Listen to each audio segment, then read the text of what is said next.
Hey guys, so I'm back again today with another book review. I actually wasn't planning on doing this one today. I was going to wait till next week until actually February 1st to do this one. But I finished the book faster than I thought I would, so I figured I would just go ahead and do this one now while I have the time.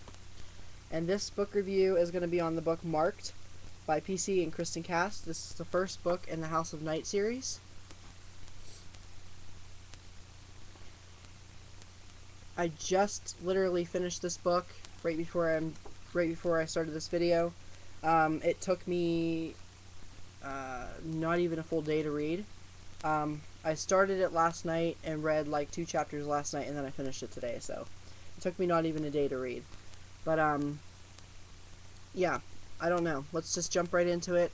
I'm gonna say before I start this, if you've not read this book, you might not want to watch the whole video because I can't guarantee that I won't put some spoilers in here, because there's a couple things about this book I really want to talk about, and I don't want it to spoil it for anybody who hasn't read the book yet. But if you have read the book, I guess go ahead and keep watching. So as always, I'll start with the back, and it says, "Enter the dark, magical world of the House of Night, a world very much like our own, except here vampires have always existed. 16-year-old Zoe Redbird has just been marked as a fledgling vampire and joins the House of Night, a school where she will train to become an adult vampire. That is, if she makes it through the change. And not all of those who are marked do. It sucks to begin a new life, especially away from her friends. And on top of that, Zoe is no average fledgling. She has been chosen as a special by the vampire goddess Nyx. Zoe discovers she has amazing powers, but along with her powers come bloodlust and an unfortunate ability to imprint her human ex-boyfriend. To add to her stress, she is not the only fledgling at the House of Night with special powers. When she discovers that the leader of the Dark Daughters, the school's most elite group, is misusing her goddess-given gifts, Zoe must look deep within herself for the courage to embrace her destiny with a little help from her new vampire friends." So that's what it says on the back. The book is, let's see, 306 pages long, and the font is pretty decent sized font. So it doesn't take long to go through. So yeah, let's start talking about the book, I guess. You start off by meeting Zoe. And she's going to a regular school, and she's just a regular person. And there ends up being a strange man, which she immediately notices as him, he's undead, standing by her locker. And she finds out he's a tracker, and he's the one that ends up marking her to become a fledgling vampire. And she is a little scared, and people she thought were her friends at that school, she realized weren't her friends. Once she got marked, they treated her completely different, and she knew she had no choice but to leave and go to the House of Night, or the school for that trains fledglings to becoming adult vampires. Well, when she goes home and tells her mother what happened to her, her mother freaks out and calls her stepfather and has him come home. And they make a big deal about her being marked and that it's like evil, and what would the neighbors think, and what's gonna happen to our perfect little family now. And you learn about why they act like that in the book. I'm just gonna say briefly why. There's a group of people in this book called what were they called? I can't even remember. See, I just finished this book and I already can't remember what they were called. They were called the... Let me see if I can find it really quick. I apologize, you guys. I should have prepared a little bit better for this one. But,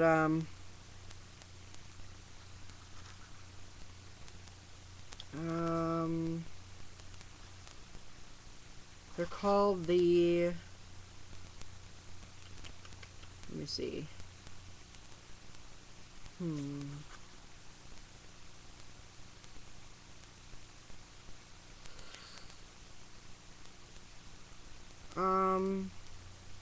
my god.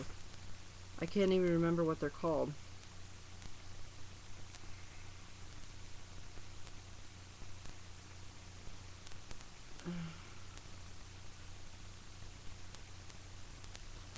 Yeah. Anyways, I can't remember what they're called, and I can't find it, and it's taking me forever, and I apologize. I should have actually wrote it down before I started this video. But anyways, they're, a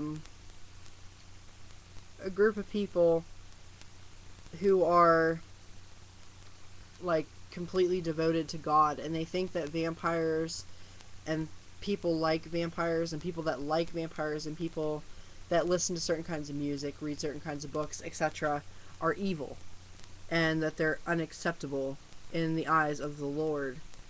And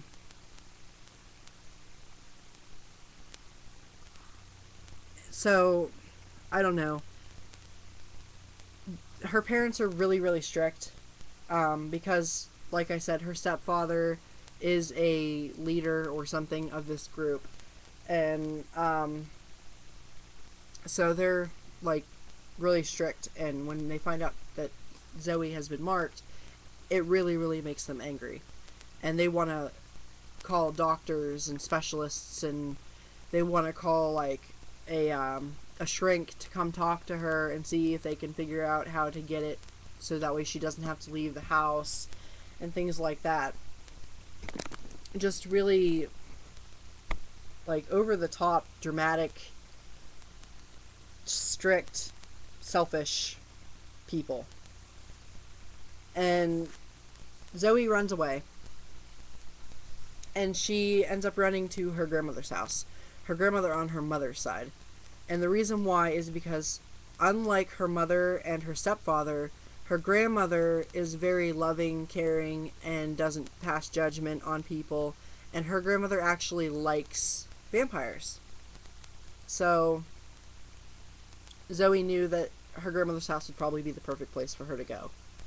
So she goes to her grandmother's house, and while she's looking for her grandmother, she falls and hits her head after seeing spirits of Cherokee Indians. And when she... This is where the spoilers come in. When she, while she's passed out, she has an out-of-body experience. And ends up talking to the vampire goddess Nyx.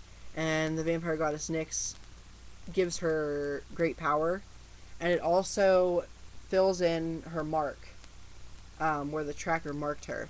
When a fledgling gets marked, typically it's very... Well, I don't know, it's